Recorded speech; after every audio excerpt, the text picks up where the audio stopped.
Before we leave today, let me just do one more thing.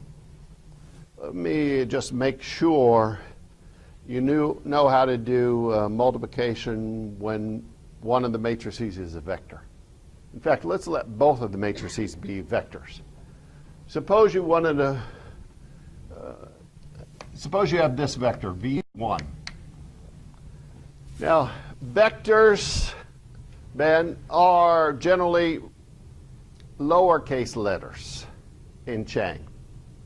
And usually they're towards the end of the alphabet, like X, Y, Z.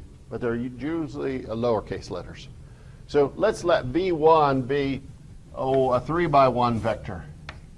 Say 1, 0, minus 3. And let's let v2 be a vector 2, 4, minus 1. Now, could you multiply these two vectors, v1, v2? Would this be, could you multiply those two? No, because they're both 3 by 1s.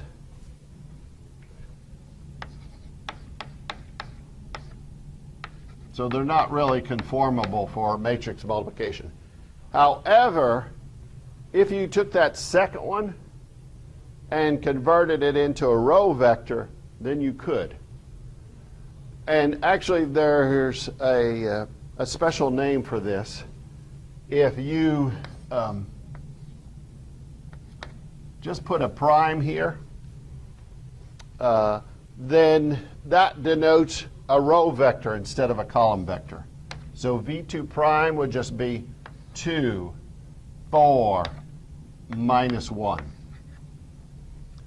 Now, could you multiply v1 times v2 prime? Yeah, now they would be defined. And what would the resulting matrix be? What dimension would it have? It would be a 3 by 3. And what would it be? This is a little bit tricky, but what would the matrix be? What would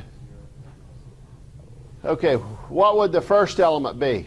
Take the first row times the first column, so it'd just be a 2. What would the next element be? Okay, it would be first row times the second column would be what? 4. Okay. What's the next element? Yeah, first row times this column would just be a negative 1. The next row would be what? All zeros, because this second element is a 0, so it'd all be zeros. 0 times anything is a 0. And the third one would be, the third row would be what? Negative 6, negative 12, 3. Okay, you got it. I'll let you do one more thing. Suppose you turn it around, and what about v2 prime times v1? Can you do that? v2 prime is what? 1 by 3 times a 3 by 1. Be a 1 by 1. Be a scalar.